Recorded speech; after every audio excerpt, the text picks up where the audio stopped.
Hi friends, ಎಲ್ಲರಿಗೂ ನಮಸ್ಕಾರ. ನಾನು ಸೂಪರಾಗಿ ಸ್ನ್ಯಾಕ್ಸ್ ಮಾಡಿದ್ದೀನಿ. ಅದು ಹೇಗೆ ಮಾಡೋದನ್ನು ನೋಡ್ಕೊಂಬರುವ. ನಾನು ಪ್ಯಾನ್ ಇಟ್ಕೊಂಡಿದ್ದೀನಿ. ಅದಕ್ಕೆ ಸ್ವಲ್ಪ ಎಣ್ಣೆ ಹಾಕ್ಕೊಳ್ಳಿ. ಎಣ್ಣೆ ಹಾಕಿ ಅದಕ್ಕೆ ಸ್ವಲ್ಪ ಸಾಸಿವೆ ಹಾಕುವ. ಅದಕ್ಕೆ ಸ್ವಲ್ಪ ಉದ್ದಿನಬೇಳೆ ಹಾಕುವ. ಉದ್ದಿನಬೇಳೆ ಸ್ವಲ್ಪ ಜೀರಿಗೆ ಹಾಕಿ ಪಟ ಪಟ ಆಗಲಿ. ಇಲ್ಲಿ ನೀರುಳ್ಳಿ, ಒಂದು ಕಾಯಿ ಮೆಣಸು ಕಟ್ ಮಾಡಿ ಇಟ್ಕೊಂಡು ಸಣ್ಣ ಕಟ್ ಮಾಡಿದ್ದೀನಿ.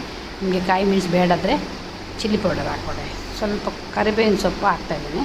ಇದು ಹಸಿ ಬಟಾಣಿ ಸೀಸನ್ ಆಗಿದ್ದರಿಂದ ಹಾಕ್ತಾಯಿದ್ದೀನಿ. ನಿಮ್ಮ ಹತ್ರ ಇದ್ದರೆ ಹಾಕ್ಕೊಳ್ಳಿ, ಇಲ್ಲಂದರೆ ಬೇಡ. ಇದು ಸೀಸನಲ್ಲಿ ತಂದಿದ್ದೀನಲ್ಲ, ಅದಕ್ಕೆ ಒಂದು ಹಾಕುವ ಅಂತ ಹಾಕಿದ್ದೀನಿ. ಅದನ್ನು ಎಣ್ಣೆಯಲ್ಲಿ ಸ್ವಲ್ಪ ಹಾಗೆ ಫ್ರೈ ಮಾಡ್ಕೊಳ್ಳಿ. ಎಲ್ಲಪ್ಪ ಈ ಥರ ಒಂದು ಕ್ಯಾರೆಟ್ ಹಾಕ್ತಾಯಿದ್ದೀನಿ ನೋಡಿ. ಆ ಕ್ಯಾರೆಟು ಒಂದು ಬಟಾಟೆ ಅದನ್ನು ಸದರೊಟ್ಟಿಗೆ ಹಾಕಿ ಸ್ವಲ್ಪ ಮಿಕ್ಸ್ ಮಾಡುವ. ಮಕ್ಕಳು ತುಂಬಾ ಇಷ್ಟಪಟ್ಟು ತಿಂತಾರೆ ಅಂತ ನೋಡಿ. ಮಾಡುವಾಗ ಗರಿಯಾಗಿ ಕ್ರಿಸ್ಪಿಯಾಗಿತ್ತು, ಭಾರಿ ಟೇಸ್ಟ್ ಆಗಿತ್ತು. ನೀವು ಒಂದು ಸಲ ಮಾಡಿ ನೋಡಿ. ಒಂದೇ ಥರ ತಿಂಡಿ ತಿಂದು ನಮಗೂ ಸಹ ಬೇಜಾರಾಗುತ್ತೆ, ಮಕ್ಕಳಿಗೆ ಸಹ ಬೇಜಾರಾಗುತ್ತೆ. ಹೊರಗಡೆ ತಂದುಕೊಳ್ಳಿಕ್ಕೆ ಸಮಾಧಾನ ಇಲ್ಲ ನೋಡಿ. ಉಪ್ಪು, ಅರಿಶಿಣ ಪುಡಿ, ಚಿಲ್ಲಿ ಪೌಡ್ರು ಸ್ವಲ್ಪ ಹಾಕಿದ್ದೀನಿ. ಇದನ್ನು ಹಾಕಿ ರುಚಿಗೆ ತಕ್ಕಷ್ಟು ಹಾಕಿ ನೀರೆಲ್ಲ ಹಾಕೋದು ಬೇಡ. ಹಾಗೇ ಇದನ್ನು ಸ್ಲೋ ಗ್ಯಾಸಲ್ಲಿ ಎಲ್ಲ ಸೆಟ್ ಆಗುವಷ್ಟು ಬೇಯಿಸ್ಕೊಳ್ಬೇಕು. ಇದಕ್ಕೆ ನಾನು ಕೊತ್ತಂಬರಿ ಸೊಪ್ಪು ಈಗ ಸ್ವಲ್ಪ ಲಾಸ್ಟಿಗೆ ಹಾಕ್ತಾಯಿದ್ದೀನಿ ನೋಡಿ. ಈ ಥರ ಬೇಯಿಸ್ಕೊಂಡು ಗಟ್ಟಿ ಮಾಡ್ಕೊಳ್ಬೇಕು. ಚೆನ್ನಾಗಿ ಗಟ್ಟಿ ಮಾಡ್ಕೊಂಡು ತಣ್ಣಗಾಗಲಿಕ್ಕೆ ಬಿಡಬೇಕು. ಯಾಕೆಂದರೆ ನಾವು ಕೈಯಲ್ಲಿ ಅದನ್ನು ಶೇಪ್ ತರುವಾಗ ಬಿಸಿ ಆಗ್ತದೆ ನೋಡಿ. ಈ ಥರ ಮಾಡಿಬಿಡ್ಬೇಕು. ನಾನು ನೋಡಿ ಸ್ವಲ್ಪ ಮೈದಾ ಇಟ್ಕೊಂಡಿದ್ದೀನಿ. ಆ ಮೈದಾ ಸ್ವಲ್ಪ ರುಚಿಗೆ ತಕ್ಕಷ್ಟು ಉಪ್ಪು ಹಾಕ್ತಿದ್ದೀನಿ. ಉಪ್ಪಕ್ಕೆ ನೀರು ಸ್ವಲ್ಪ ನೀರು ಹಾಕ್ಕೊಂಡಿದ್ದೀನಿ. ಮಿಕ್ಸ್ ಮಾಡ್ಕೊಳ್ಳುವ. ನಮಗೆ ತುಂಬ ತೆಳು ಬೇಡ, ತುಂಬ ದಪ್ಪ ಬೇಡ. ಒಂದು ನಾವು ಅದರದ್ದು ಉಂಡೆ ಇದ್ದಾಗ ಮುಳುಗಿಸುವಾಗ ನಮಗೆ ಅದು ಕೋಟಿಂಗ್ ಹಾಕಬೇಕು. ಹಾಗೆ ತುಂಬ ತೆಳು ಮಾಡಬಾರ್ದು. ಒಳ್ಳೆ ಮಿಕ್ಸ್ ಮಾಡಿಕೊಂಡು ಒಂದು ಸ್ವಲ್ಪ ತುಂಬ ದಪ್ಪ ನೋಡಿ, ಇಷ್ಟು ದಪ್ಪ ಬೇಕು ನಮಗೆ. ಉಂಡೆ ಅದರೊಳಗೆ ಹಾಕುವಾಗ ಅದು ಕರೆಕ್ಟಾಗಿ ಇದಾಗಿ ಬರಬೇಕು. ಇದನ್ನು ಒಳ್ಳೆ ಮಿಕ್ಸ್ ಮಾಡಿಕೊಂಡು, ನಾನು ಮೈದಾ ಹಿಟ್ಟು ಕಲಸಿದ ಕೈಯಲ್ಲೇ ನಾನು ಮಿಕ್ಸ್ ಮಾಡ್ಕೊಳ್ತಿದ್ದೀನಿ.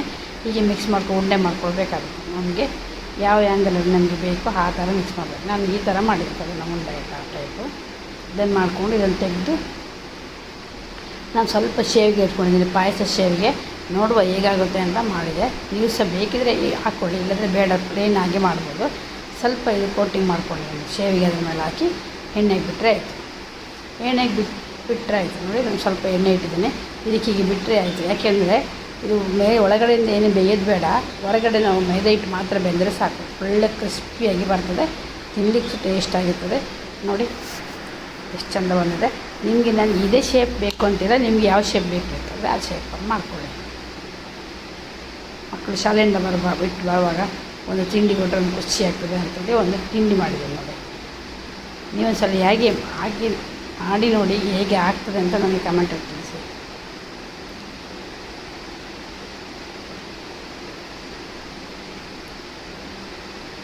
ತಿರುಗಿಸಿ ಬಬಲ್ಸ್ ಎಲ್ಲ ಕಮ್ಮಿ ಆಗಿದ ತಕ್ಷಣ ನೋಡಿ ಎಷ್ಟು ಒಳ್ಳೆ ಬಂದಿದೆ ಅಂತ ನೋಡಿ.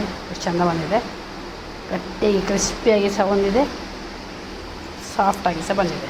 ನೀವು ಸಹ ಮಾಡಿ ನೋಡಿ ಹೇಗಾಗುತ್ತೆ ಅಂತ ನನಗೆ ಕಮೆಂಟಲ್ಲಿ ಹೇಳಿ. ಹಾಗೆ ಒಂದು ಕಮೆಂಟ್ ಮಾಡೋದನ್ನು ಮಿಸ್ ಮಾಡ್ಕೊಳ್ಬೇಡಿ. ಒಂದು ಕಮೆಂಟ್ ಮಾಡಿ, ಒಂದು ಲೈಕ್ ಕೊಡಿ. ಇನ್ನೊಂದು ವೀಡಿಯೋದೊಂದಿಗೆ ಮತ್ತೆ ಬರ್ತೀನಿ. ಎಲ್ಲರಿಗೂ ಧನ್ಯವಾದಗಳು. ನನ್ನ ವೀಡಿಯೋ ನೋಡಿ ಸಪೋರ್ಟ್ ಮಾಡಿ ಅಂತ ಕೇಳ್ತೀನಿ. ಹಾಗೆ ಎಷ್ಟು ಒಳ್ಳೆದು ಬಂದಿದೆ. ಇನ್ನು ಹೆಚ್ಚು ವೀಡಿಯೋ ಮಾಡಬೇಕಾದ್ರೆ ನಿಮಗೆ ಸಪೋರ್ಟ್ ಬೇಕು. Thank you for watching. ಧನ್ಯವಾದಗಳು.